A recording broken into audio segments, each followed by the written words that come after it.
Genesis chapter 12. Now the Lord said to Abram, Go from your country and your kindred and your father's house to the land that I will show you. I will make of you a great nation, and I will bless you, and make your name great, so that you will be a blessing.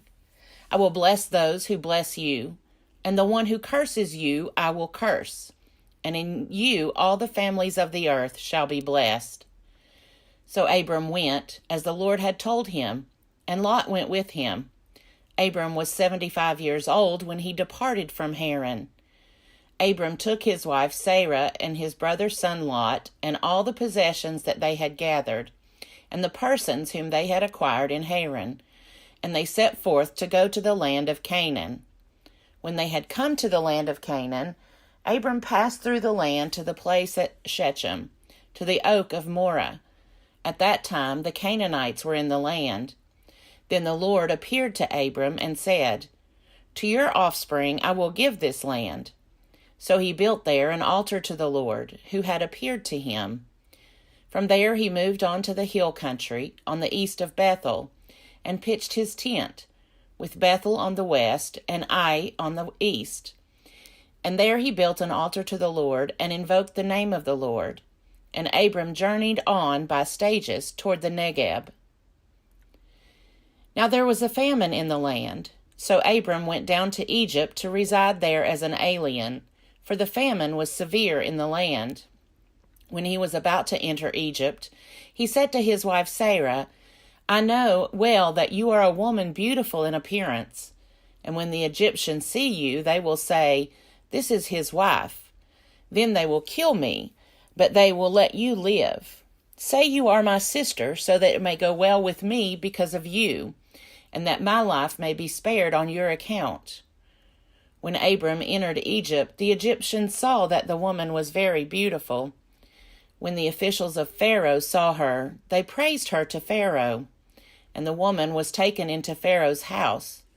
And for her sake he dealt well with Abram, and he had sheep, oxen, male donkeys, male and female slaves, female donkeys, and camels. But the Lord afflicted Pharaoh and his house with great plagues because of Sarah, Abram's wife. So Pharaoh called Abram and said, What is this you have done to me? Why did you not tell me that she was your wife? Why did you say, She is my sister, so that I took her for my wife? Now then, here is your wife. Take her and be gone. And Pharaoh gave his men orders concerning them, and they set him on the way, with his wife and all that he had. Genesis chapter 13. So Abram went up from Egypt, he and his wife and all that he had, and Lot with him, into the Negeb. Now Abram was very rich in livestock, in silver, and in gold. He journeyed on by stages from the Negeb as far as Bethel, to the place where his tent had been at the beginning, between Bethel and Ai, to the place where he had made an altar at the first. And there Abram called on the name of the Lord. Now Lot, who went with Abram, also had flocks and herds and tents, so that the land could not support both of them living together, for their possessions were so great that they could not live together. And there was strife between the herders of Abram's livestock and the herders of Lot's livestock. At that time the Canaanites and the Perizzites lived in the land.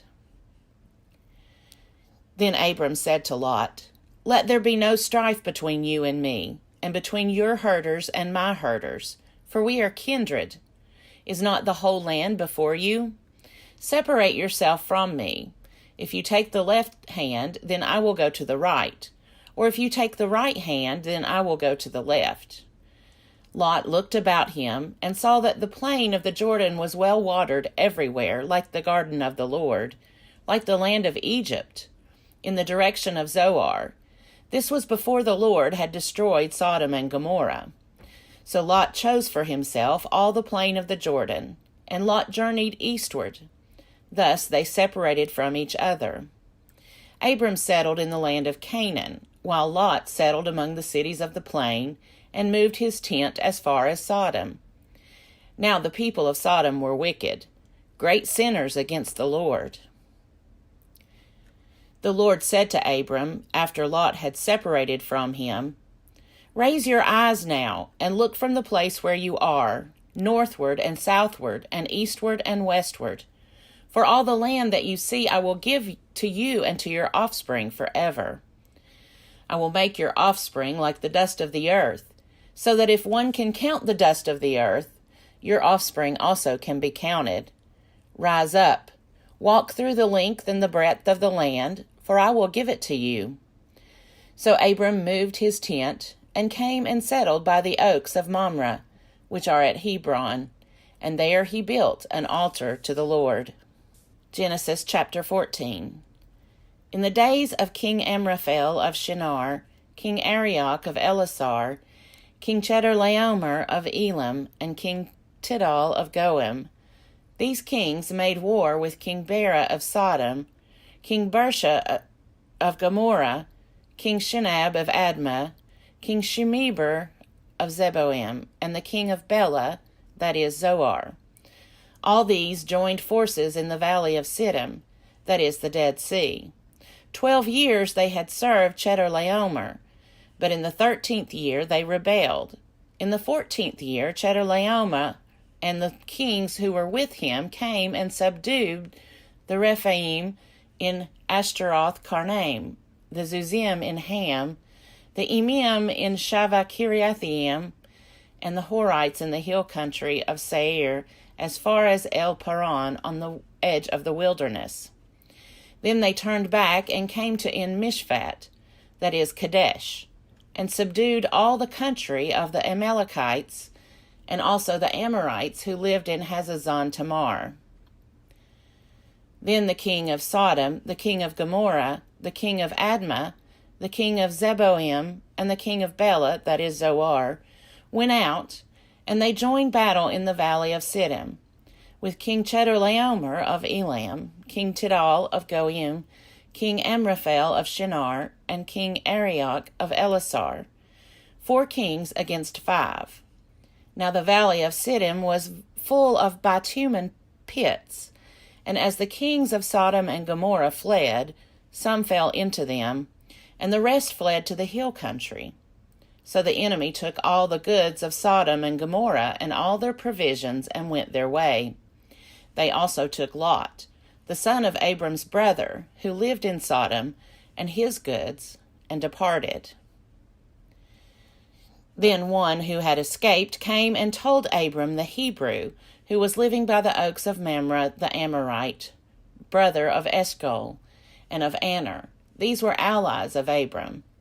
When Abram heard that his nephew had been taken captive, he led forth his trained men, born in his house, 318 of them, and went in pursuit as far as Dan. He divided his forces against them by night, he and his servants, and routed them and pursued them to Hobah, north of Damascus. Then he brought back all the goods, and also brought back his nephew Lot with his goods, and the women and the people. After his return from the defeat of Chedorlaomer and the kings who were with him, the king of Sodom went out to meet him at the valley of Shaveh, that is, the king's valley. And King Melchizedek of Salem brought out bread and wine. He was priest of God Most High. He blessed him and said, "Blessed be Abram by God Most High, maker of heaven and earth. And blessed be God Most High, who has delivered your enemies into your hand." And Abram gave him 1/10 of everything. Then the king of Sodom said to Abram, "Give me the persons, but take the goods for yourself." But Abram said to the king of Sodom, "I have sworn to the Lord, God Most High, maker of heaven and earth, that I would not take a thread or a sandal thong or anything that is yours, so that you might not say, 'I have made Abram rich.' I will take nothing but what the young men have eaten, and the share of the men who went with me, Aner, Eshcol, and Mamre. Let them take their share." Genesis chapter 15. After these things, the word of the Lord came to Abram in a vision. "Do not be afraid, Abram. I am your shield. Your reward shall be very great." But Abram said, O Lord God, what will you give me? For I continue childless, and the heir of my house is Eliezer of Damascus.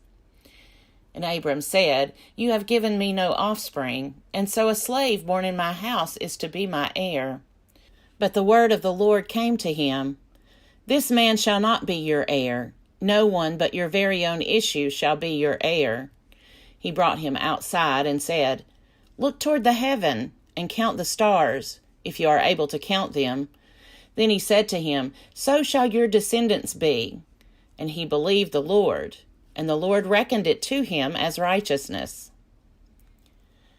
Then he said to him, I am the Lord who brought you from Ur of the Chaldeans to give you this land to possess. But he said, O Lord God, how am I to know that I shall possess it? He said to him, Bring me a heifer 3 years old, a female goat 3 years old, a ram 3 years old, a turtle dove, and a young pigeon. He brought him all these and cut them in two, laying each half over against the other, but he did not cut the birds in two. And when birds of prey came down on the carcasses, Abram drove them away. As the sun was going down, a deep sleep fell upon Abram, and a deep and terrifying darkness descended upon him. Then the Lord said to Abram, Know this for certain, that your offspring shall be aliens in a land that is not theirs, and shall be slaves there, and they shall be oppressed for 400 years. But I will bring judgment on the nation that they serve, and afterward they shall come out with great possessions. As for yourself, you shall go to your ancestors in peace. You shall be buried in a good old age, and they shall come back here in the 4th generation. For the iniquity of the Amorites is not yet complete. When the sun had gone down and it was dark, a smoking firepot and a flaming torch passed between these pieces. On that day the Lord made a covenant with Abram, saying, To your descendants I give this land, from the river of Egypt to the great river, the river Euphrates, the land of the Kenites, the Kenizzites, the Cadmonites, the Hittites, the Perizzites, the Rephaim, the Amorites, the Canaanites, the Girgashites, and the Jebusites.